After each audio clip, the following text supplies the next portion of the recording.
Thanks for staying tuned. I'm Colin Abrams with the HGP SPORTSCAST. Action continued in the Georgetown Amateur Basketball Federation First, Second, and Under-23 leagues on Sunday night at the Burnham Court. Pacesetters trampled Vikings, and Cobras bit venom into the UG team. Javon Vickery reports.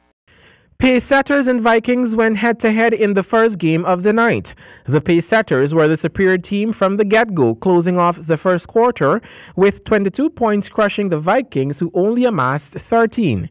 In the second quarter, the Pacesetters remained on top of the points table, closing the quarter with 21 points to Vikings' 11. At the halftime, the scores were 43-24 in favor of the Pacesetters. The assault on the team continued into the third quarter as the Pacesetters had set out to crush the Vikings at the final buzzer of the game with the scores 90-50. Pacesetters took the easy win. Game 2 of the night was Cobras and UG Invasion. The first quarter of the game ended with Cobras taking a 3-point lead over UG. In the second quarter of the game, the teams came close as the points were 21-20 from that quarter. At the halftime, the scores were 34-30.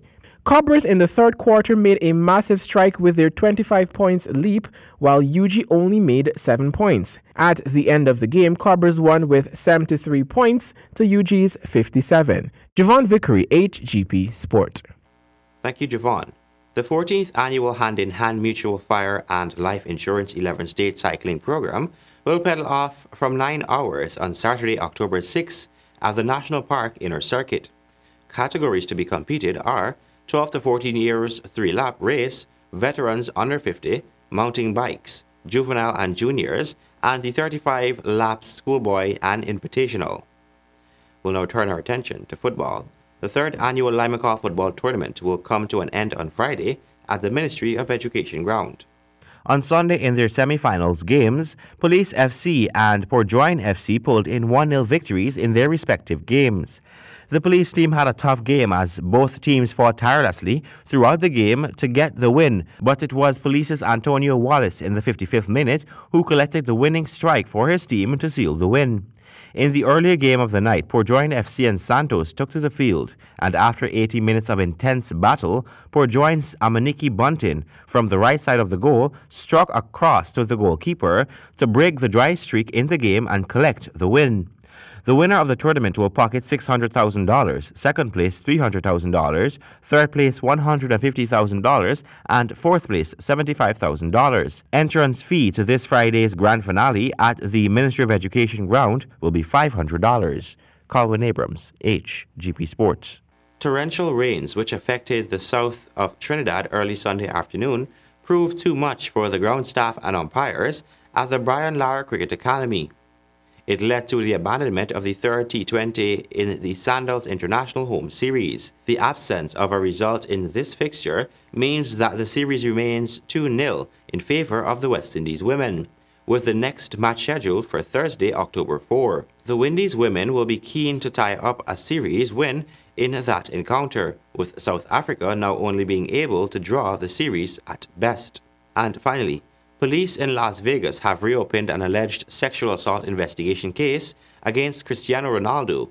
The case is dated back to 2009. The woman, Catherine Mayorga, said she was attacked by the Portuguese footballer in a Las Vegas hotel room.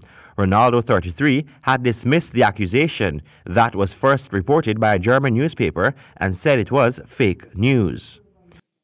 No. What they said today,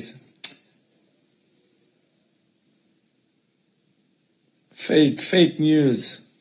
You want to promote by my name? It's normal. Almost 10 years after the two had settled the matter out of court involving a US $375,000 agreement, Mayorga's lawyer is now seeking to declare the non-disclosure agreement void. The two were spotted on the night in question at a nightclub in Las Vegas, hours before the alleged assault. Sexual assault does not fall under the U.S. statute of limitations in Nevada, which means it can be investigated despite occurring 9 years ago. Multimillionaire Ronaldo is one of the biggest names in sport and regarded as one of the greatest footballers of all time.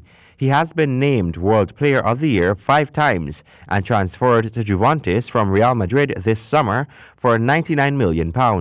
Colwyn Abrams, HGP Sports.